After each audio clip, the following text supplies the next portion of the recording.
देखो, पिछले वीडियोस में हम डेटर मेथड कर चुके हैं, स्टॉक एंड डेटर मेथड कर चुके हैं। दोनों को हमने कॉस्ट प्राइस और इनवॉइस प्राइस पे किया। अब हम कर रहे हैं इसी का फाइनल अकाउंट मेथड, कि फाइनल अकाउंट मेथड जो है वो इसमें कैसे होगा, उसको अपन को देखना है। तो इसको आप फाइनल अकाउंट मेथड भी कहते हैं और इसका एक और नाम है ब्रांच पर्सनल अकाउंट मेथड, या इसको फाइनल अकाउंट मेथड भी कहते हैं। अब होता क्या है इसमें, वही आपका फाइनल अकाउंट मेथड है, तो नाम से ही पता लग रहा है कि इसमें आपका ट्रेडिंग पीएल बनना है। तो ये बनेगा branch trading and PL account. कैसे बनेगा, इसके लिए हम इलस्ट्रेशन नंबर 9 ले रहे हैं अपनी बुक का। एक बार इस क्वेश्चन को रीड कर लें। तो देखिए, क्वेश्चन में कहता है M of Mumbai as a branch at Bikaner, goods are invoice to the branch at cost plus 20%, यानी 120 पे भेजी जाती है। The expenses of the branch are paid from the Mumbai and branch keep sales journal data ledger. From the information supplied by the branch, prepare trading and P&L account of the branch on 31st March 2014 and show the account of the branch as it would appear in the books of HO। ठीक है, तो देखो, अपन head office की books में बना रहे हैं, branch के ट्रेडिंग अकाउंट बना रहे हैं for the year ending 31st मार्च 2014, जो भी ईयर होगा बन जाएगा। ओपनिंग स्टॉक इनवॉइस प्राइस पे दे रखा है, क्लोजिंग स्टॉक भी इनवॉइस प्राइस पे दे रखा है। तो यहाँ ये बात मैं क्लियर कर दूं कि जो भी जब आप ट्रेडिंग अकाउंट बनाते हैं तो उसमें स्टॉक जो होता है ना, वो आप हमेशा कॉस्ट प्राइस पे लिखते हैं। तो इस कंडीशन में आपको क्या करना पड़ेगा, हमें ये पता है कि cost plus profit equals to invoice price होता है। कॉस्ट 100 है, प्रॉफिट उन्होंने बोला कॉस्ट का 20% है, तो इनवॉइस प्राइस हो गई आपकी 120 की। तो हमें ये पता है कि ये जो 25,000 आपको गिवन है क्वेश्चन में ओपनिंग स्टॉक, ये 120 की प्राइस पर है, तो 100 की प्राइस पे कितना होगा। क्लोजिंग स्टॉक जो आपको 19,000 गिवन है वो 120 की प्राइस पर है, तो 100 की प्राइस पे कितना होगा, इतना। इससे क्या हुआ, ये कॉस्ट प्राइस पे कन्वर्ट हो गए। सेम आपका गुड्स सेंड टू ब्रांच है, गुड्स सेंड टू ब्रांच आप देखिए कितना है, goods received from HO, HO से रिसीव किए, तो हेड ऑफिस ने भेजे तभी तो रिसीव किए, तो गुड्स सेंड टू एचओ। 16,800 जो है वो 120 की प्राइस पर है, तो 100 की प्राइस पे कितना होगा। तो इन तीन चीजों को हमेशा कॉस्ट प्राइस पे लिखा जाता है, ये चीज आपको सबसे पहले याद करनी चाहिए। नाउ अब आपको कहते हैं सेल्स, क्रेडिट भी और कैश भी है, तो दोनों ही सेल आती है ट्रेडिंग अकाउंट में। तो अब इसको कॉस्ट प्राइस पे कन्वर्ट नहीं करना है, सेल तो सेलिंग प्राइस पे रहेगी, सेल में से कॉस्ट लेस होगी तभी तो जीपी निकलेगा। इससे सेल हमेशा सेलिंग प्राइस पे होती है, और बाकी opening stock, goods send to branch और क्लोजिंग स्टॉक ये हमेशा कॉस्ट प्राइस पे होते हैं, इसको याद कर लो। रिसीव फ्रॉम डेटर, डेटर से पैसा रिसीव किया, ये बात यहाँ आई नहीं सकती क्योंकि ट्रेडिंग पीरियड में आती नहीं है। डेटर का क्लोजिंग बैलेंस यहाँ आएगा नहीं। गुड्स रिसीव फ्रॉम एचओ अपन ने देख ही लिया। एक्सपेंसेस पेड बाय एचओ 5,200, तो ये आपके आएंगे पी एंड एल के अंदर, ये पी एंड एल में लिखे गए हैं 5,200, चेक कर सकते हो आप। नाउ अब अपन ने सारी चीजें लिख ली है, ओपनिंग स्टॉक हो गया, परचेज या गुड्स सेंड टू ब्रांच हो गई, सेल हो गई, क्लोजिंग स्टॉक हो गया। क्रेडिट साइड का टोटल करो, डेबिट साइड उसमें से लेस कर दो, तो बैलेंसिंग फिगर में आपका आ जाएगा ग्रॉस प्रॉफिट।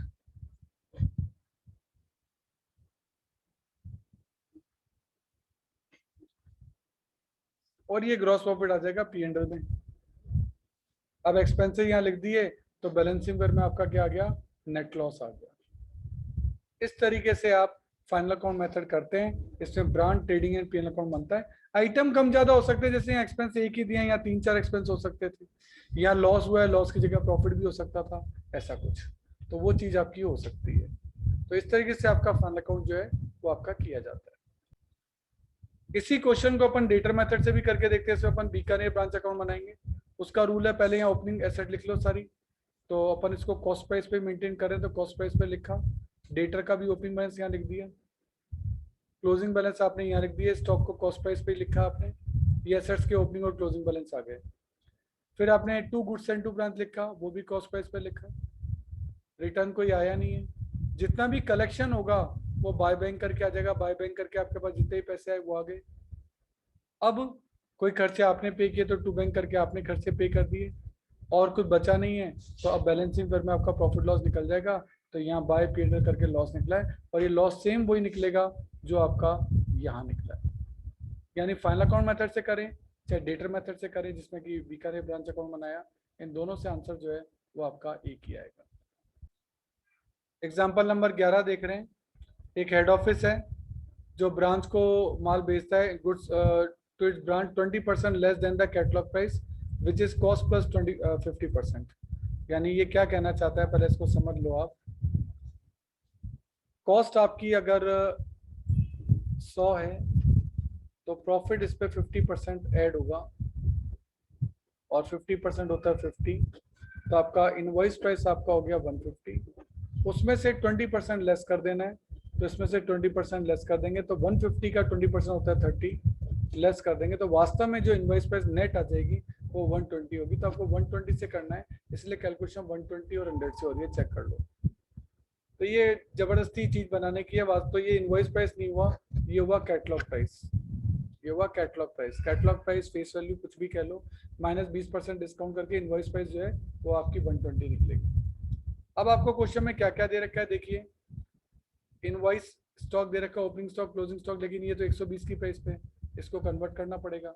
कैसे कि ये 12,120 है तो 100 कितना होगा। सेम क्लोजिंग स्टॉक को भी करना पड़ेगा कि ये 15,000 जो 120 है तो बताओ 100 कितना होगा। सेम आपको गुड्स एंड टू ब्रांच के लिए भी करना पड़ेगा, डेटर तो इसमें आता नहीं है। और कैश सेल्स, सेल्स दोनों दे रखी है कैश और क्रेडिट, तो दोनों सेल 46 एंड 1 लाख, दोनों सेल आ जाएंगी। ये देखो सेल आ गई, तो ये आपकी कैश सेल क्रेडिट सेल दोनों आ गई। गुड्स इनवॉइस टू ब्रांच 132 है, तो जो माल भेजा, भाई ब्रांच खुद तो कोई परचेज करता ही नहीं, हम जो माल भेजेंगे वही जाएगा वहाँ। तो टू कॉस्ट ऑफ गुड्स 1,32,000 जो है वो 120 है तो 100 कितना होगा। मैंने कहा था ये तीन चीजें तो कन्वर्ट करनी पड़ेंगी आपको, आपके पास ऑप्शन ही नहीं है। ये तो कैश भेजा है वो है। Salary rent paid by HO 13,650, discount allowed to debtor, ये भी नुकसान है, ये भी खर्चा है। सैलरी रेंट भी खर्चे हैं, ये सब पीएल की डेबिट में आ जाएंगे। देखो सैलरी रेंट, डिस्काउंट अलाउड, और भी कोई खर्चा बोला होगा। It was decided to make a provision of 1485 on closing debtor, तो प्रोविजन बनाना ये भी नुकसान है, तो ये भी पीएल की डेबिट में आ जाएगा, ये आ गया।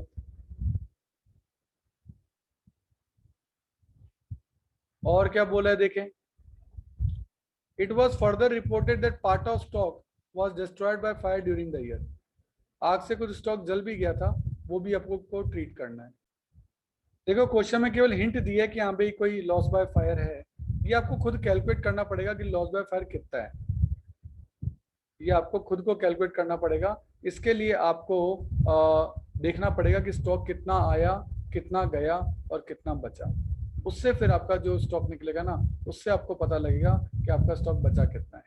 ये देखो ये वर्किंग नोट नंबर जो 3 है ना, उसमें इन्होंने यही बात बताई है, आप चेक कर सकते हैं। क्वेश्चन में एक बात कही है, cash sale were to be made at invoice price and credit sale at catalog price, ये भी इन्होंने लिखा है, इसको भी आप थोड़ा सा ध्यान कर लेना। देखो इन लाइंस का कहने का मतलब ये है कि जो कैश सेल हुई है वो हुई है इनवॉइस प्राइस पे, और जो क्रेडिट सेल हुई है वो ये आपकी कैटलॉग प्राइस पर, वो आपको पता है प्राइसिंग क्या है। इसके लिए आपको क्या करना चाहिए, इन्होंने तो स्टेटमेंट के थ्रू बता दिया, वैसे ना करके आप ब्रांच का स्टॉक अपन बना लो, वो ज़्यादा अच्छा रहेगा।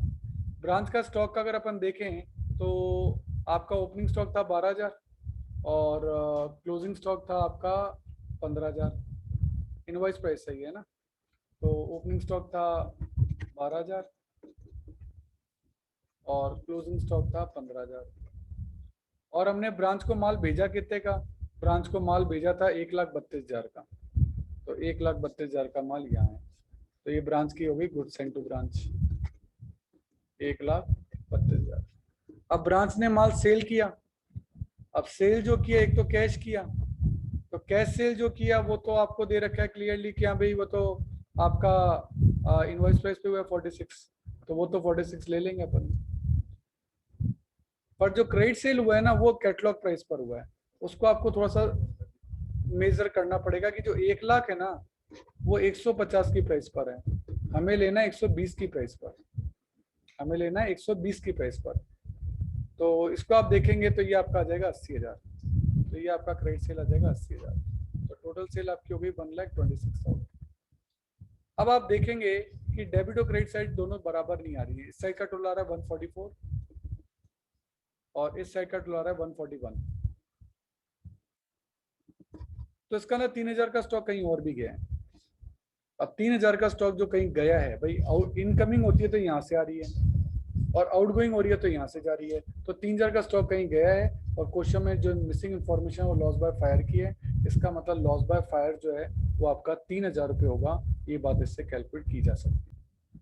देखो हम ये जानते हैं कि ओपनिंग स्टॉक इनवॉइस प्राइस पर है, goods send to branch invoice price पर है, कैश सेल भी इनवॉइस प्राइस पर है, क्लोजिंग स्टॉक भी इनवॉइस प्राइस पे है। तो क्रेडिट सेल कैटलॉग प्राइस पे कैसे हो सकता है? उसको भी तो इनवॉइस प्राइस पे ही कन्वर्ट करना पड़ेगा, और वो दे रखा था कैटलॉग प्राइस पर, तो उसको मैंने कन्वर्ट किया इनवॉइस प्राइस पर, तभी तो लॉस बाय फायर की इनवॉइस प्राइस निकलेगी कि आपका कितने का माल जो है वो आपका जल गया। देखो लॉस बाय फायर करने का एक तरीका तो ये होता है कि हम उसको लॉस बाय फायर को परचेज में से या गुड साइड में से माइनस कर दें, पर इस चैप्टर में ये माना जाता है कि उसको क्रेडिट साइड में दिखाना ज्यादा अच्छा है।